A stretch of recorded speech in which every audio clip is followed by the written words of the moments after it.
Good morning student, this is Neelam Soni here. Today we are going to read chapter 3rd of class 3rd. Let's start. Open your Hindi book, lesson number 3rd, page number 15. तो बच्चों आज हम read करेंगे प्रायश्चित। ये कहानी एक शिकारी के बारे में है। कंटक वन में एक क्रूर बहेलिया घूम रहा था। उसने आज कई पक्षियों को फंसाने और पकड़ने की चेष्टा की, किंतु उसे सफलता न मिल सकी। भूख से व्याकुल बहेलिया इधर उधर मारा मारा घूम रहा था कि उसने वृक्ष की एक डाल पर अपने पंखों की तोलती हुई एक सुंदर कबूतरी को देखा। उसने कबूतरी को चुपके से पकड़ लिया और पिंजरे में बंद कर लिया। बड़ी प्रसन्नता से बहेलिये ने जंगल पार करके घर की ओर कदम बढ़ाए। जनवरी का महीना था। देखते देखते बादल पूर्व की ओर से उठा। तेज हवा वृक्षों को झकझोरती हुई चली। बर्फ़ के झंकोरों ने बहेलिये को इतना दुखी कर दिया कि उसने दांत से दांत बजने लगे। शीत और वर्षा से बचने के लिए वह फिर से जंगल में ही वृक्षों के एक झुरमुट की ओर भाग चला। वर्षा रुक गई, किंतु रात्रि का अंधकार घिर आया था और आकाश में तारे जगमगाने लगे थे। बहेलिया वृक्ष के नीचे खड़ा हो गया और हाथ जोड़कर प्रार्थना करते हुए बोला, जो कोई भी इस वृक्ष पर रहता हो, कृपा करके मेरी सहायता करे। मैं शरणागत हूँ, दीन हूँ। इस समय मैं शीत और भूख से बेसुध सा हो रहा हूँ। तो बच्चों, इस पैरे में ये बताया गया है कि एक शिकारी था और वो भूख और प्यास से व्याकुल था और वो शिकार की तलाश में जंगल में घूम रहा था और उसे पेड़ पर एक कबूतरी दिखाई दी और उसने उसको पकड़कर पिंजरे में डाल लिया और फिर वो एक पेड़ की छाया के नीचे बैठ गया। संयोग से उसी वृक्ष की एक ऊंची डाल पर एक कपोत बैठा जोर जोर से विलाप करते हुए कह रहा था, हाय न जाने आज कपोती कहाँ रह गई। उसे किसी बहेलिये ने पकड़ लिया अथवा भयानक आंधी और वर्षा के कारण पंख टूटकर गिर जाने से वह मारी गई। मैं उसके बिना कैसे जीवित रह सकूंगा। परमात्मा मुझे भी संसार से उठा ले।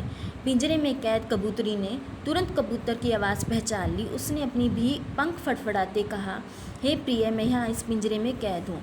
यह ठीक है, इस पहेली ने मुझे कैद कर रखा है। इस समय यह हमारी शरण में आया हुआ है, दुखी और लाचार है। घर आए हुए दुखी व्यक्ति की सहायता करनी चाहिए, चाहे वह हमारा शत्रु ही क्यों न हो। कबूतर ने कहा, हे प्रिय, वह बहेलिया नीच और हत्यारा है, इसकी सहायता नहीं करनी चाहिए। कबूतरी ने कहा, हे कपोत सुनो, किसी नगर में एक दुष्ट ब्राह्मण रहता था। एक बार उसने देखा कि उसी नगर में 4 ब्राह्मण कुछ कीमती चीज़ें बेच रहे हैं, बदले में रत्न ले रहे हैं। उसने चारों को ठगने का निश्चय कर लिया और अत्यंत मिठास से बातचीत करते हुए उनसे मित्रता करने लगा। अगले दिन जब वह ब्राह्मण दूर किसी देश में जाने के लिए चलने लगे तो वह दुष्ट भी उनके साथ चल दिया। चारों ओर डाकुओं के भय से उन चारों ने थोड़े रत्न अपनी जंघाओं को चीरकर उनमें छिपा लिए। तो इस पैरे में बताया है कि उसी पेड़ पर जहाँ पर वह बैठा था कबूतर बैठा था और वह रो रहा था और कह रहा था कि पता नहीं मेरी कबूतरी कहाँ चली गई। और उसकी आवाज़ उस पिंजरे में कैद कबूतरी ने सुन ली और उसने उस कबूतर को कहा कि यह हमारी शरणागत में आया है, तो हमें इसकी मदद करनी चाहिए। लेकिन कबूतर ने कहा कि नहीं, यह नीच और हत्यारा है। तो कबूतरी ने उसे समझाने के लिए एक कहानी सुनाई। एक नगर में एक दुष्ट ब्राह्मण रहता था। उसी नगर में 4 ब्राह्मण आए और वो अपना कुछ कीमती सामान बेच रहे थे और बदले में रत्न ले रहे थे। तो उस दुष्ट ब्राह्मण ने उनको ठगने का निश्चय किया। तो वो चारों ब्राह्मणों के पास गया और उनसे मित्रता कर ली। उन चारों ब्राह्मणों ने उन रत्नों को चोर डाकुओं से बचाने के लिए अपनी जंघाएं चीरकर उन रत्नों को उनमें डाल लिया और छिपा लिया। उसके बाद 4-5 दिन बाद वे पांचों पल्लीपुर नाम की किरातों की एक बस्ती के पास से होकर गुजरे। बस्ती के पास पहुंचते ही कौवे चिल्लाए, अरे किरातों, ले लो रत्न ले लो। किरातों ने उन ब्राह्मणों को घेर लिया और उनसे रत्न मांगे। ब्राह्मणों को बहुत मारा पीटा और उनकी तलाशी ली पर रत्न न मिले। अंत में किरातों ने कहा कि आज तक ये कौवे कभी झूठ नहीं बोले, इसलिए यदि तुम लोग छिपे हुए रत्न नहीं दोगे तो तुम पांचों के शरीर फाड़ डाले जाएंगे और उन्हें फाड़ कर रत्न ले लिए जाएंगे। उस दुष्ट ठग ने सोचा कि चारों के साथ मुझे भी मरना पड़ेगा, तो क्यों ना मैं खुद ही मरकर इनके प्राण बचा लूँ। ऐसा सोचकर उसने किरातों से कहा, हमारे पास रत्न नहीं है। यदि तुम में विश्वास न हो तो पहले मेरे शरीर को चीर कर देख लो।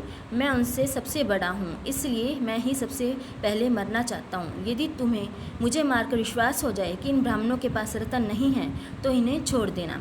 किरातों ने इस दुष्ट ब्राह्मण को चीर डाला, किंतु इन्हें कोई रत्न नहीं मिला। उन्हें विश्वास हो गया कि कौओं ने झूठ बोला था।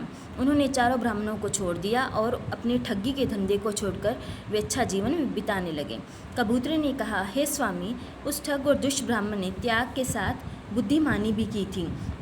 यदि यह बहेलिया भूख और सर्दी से मर गया तो मैं इसे पिंजरे में कैद रहकर ही मर जाऊंगी। इसलिए हमें भी शरण में आए इस बहेलिए की रक्षा करनी चाहिए। तो उसके बाद क्या हुआ, वो एक आदिवासियों की बस्ती में पहुँचे और वहाँ पर कौवे चिल्लाने लगे। तो उन आदिवासियों ने क्या किया, उन ब्राह्मणों को पकड़ लिया और उन्हें मारना पीटना शुरू कर दिया और उनसे कहा कि तुम्हारे जो रत्न तुमने छिपा रखे हैं वो हमें दे दो, वरना हम तुम्हें मार डालेंगे।